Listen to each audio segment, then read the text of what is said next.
Right, we've got our act closing out our first section. I'm really happy he's here. We're lucky to have him. I want you to put your hands together. I want you to bring the energy up. Bring the energy up. Welcome to the stage, back this way. Give it up for Craig. My name's Don. I'll start tonight by telling you two things about me. Number one, I've got a learning difficulty called dyspraxia, which among other things affects my organisation. I have a tendency to lose things all the time. Also true, as a member of the Asian community, living in this country, I'm twice as likely to get stopped and searched by the police. But relax, I can turn these two negatives into two positives. Because next time I get frisked by a police officer, obviously number one, they'll find out I'm not a terrorist. And number two, I'll find out where I left my keys.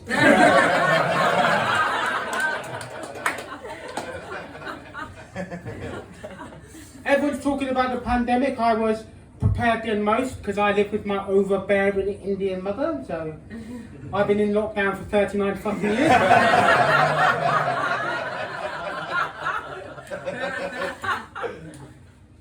I'm on the spectrum as well, and as a New Year's resolution, I thought I'd do one thing every day that scares me. So today, I read a copy of the Daily Mail. I'm a political comedian, I'm an activist. At the start of the year, 80,000 NHS staff descended onto the streets of London to protest at the possibility of being sacked because they're unjabbed. I went to that event. I'm not an anti-vaxxer, it was just the quickest way I could see my local GP.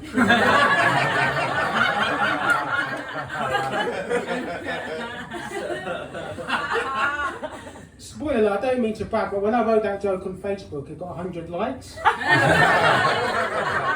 And the hardest thing about that was setting up the other 99 accounts. A long time it did, so yeah.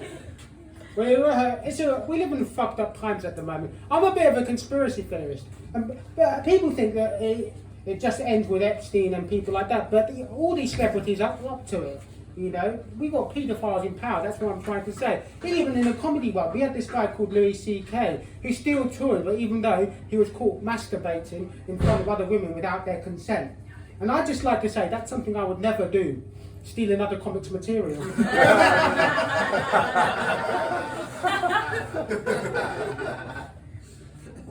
It's fucked up times at the moment. Did you know where the banking system controls us? It's by lending us more money than currently exists, thus creating money out of thin air. It's called fractional reserve banking, check it out.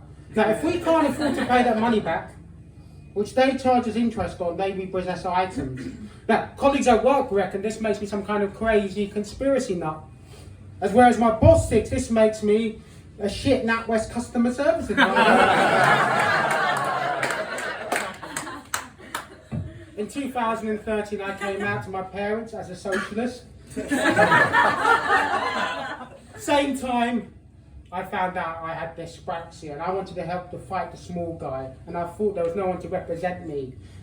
We have got a thing called London Open Mics nights, by the way, where you get 30 comments on the bill and if you're lucky, one audience member. So it's less of a gig and more of a hostage situation. So I don't want to represent me politically. We had Barack Obama, Guantanamo Bay, stuff like that. Still hasn't been closed down to my knowledge. Some of the awful stuff they did to prisoners there. You know, prisoners who haven't faced trial, like waterboard them or, you know, deprive them up to 120 hours of sleep by sending them to London Open Mic night with 30 comments.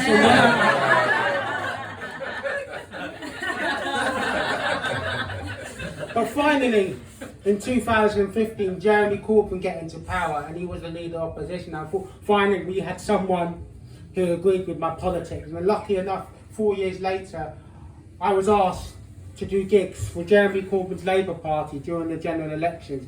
It was a fucking honour. And I can tell you that every constituency I did that, they lost their seat.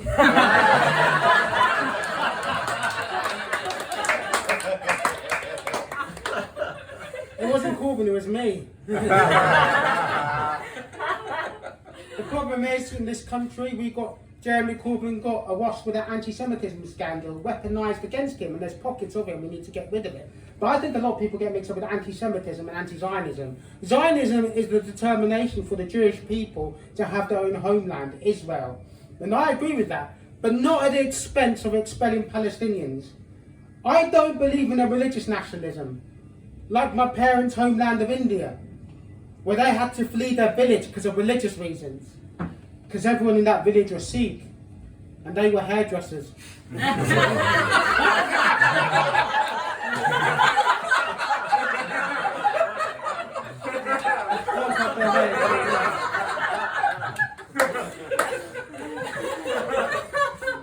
Don't get me wrong, we live in a world where we still have we live in a world where we still have anti-Semitism and Islamophobia, which is wrong, but I'm a Hindu. What would that sound like? Hindu hate.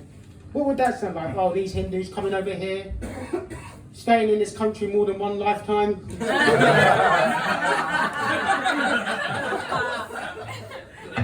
Basically what I'm trying to say is we live in a world where we blame everyone else other than the top 1%. I read an article about blaming the cost of living crisis on woke culture, which is true to a certain extent, because if you live on your own and your pronouns are they or them, don't tell the council. Because they're going to increase your charge if there's more people in that actual fucking household than there actually is. Yeah. I don't know, it's a fucked up time at the moment.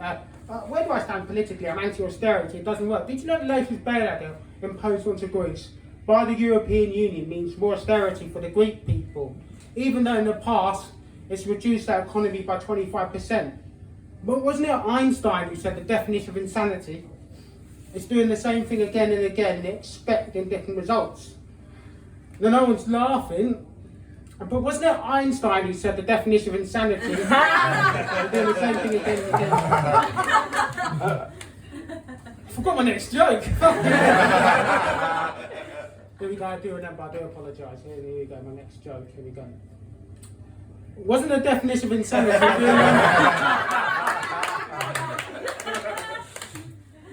this is a lovely gig to do, because one of the musicians I like is, I forgot his name now, the guy who did Uptown Girl. What was his name? Billy Joel. Billy Joel does a great thing, he's a bit of a socialist. He does a great thing. What he does, he leaves his front rows empty for his gigs, so he can invite people from the cheap seats.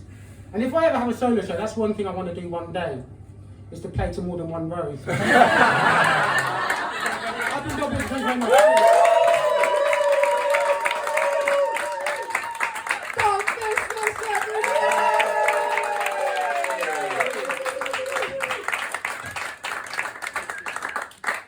And just so you don't think there's another 25 comedians coming up tonight, because I realise I didn't set the layout of the show, so we're going to have a break now, so we can go and get some